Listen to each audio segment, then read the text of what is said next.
On the transportation side, last year the department published Beyond Traffic 2045, and it really looked at, how people move, where people are going, how we move things, and how we move better.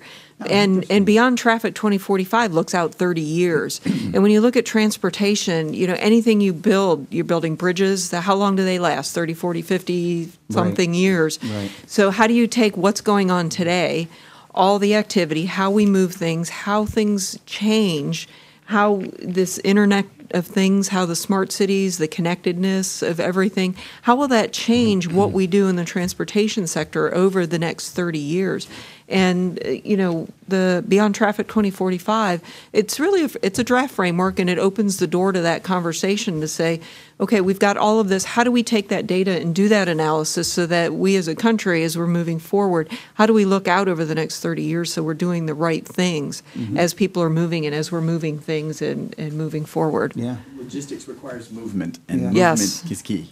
And how we do that to align the dollars and the savings. I'm impressed listening to Marie today, just how big a role Department of Transportation plays in a lot of these programs. I mean, I don't think people think about the kinds of things that you're talking about here. I was out on the West Coast about 6 months ago talking to the developer community, and they really don't think about transportation as a system of systems, and they're not thinking outward, 30 years out. They're talking about the two cars that can talk to each other, not the entire intersection and how you connect that to a city, how a city, you can't have standalone cities doing their own thing. We need to do the same thing. I mentioned the red octagon stop sign.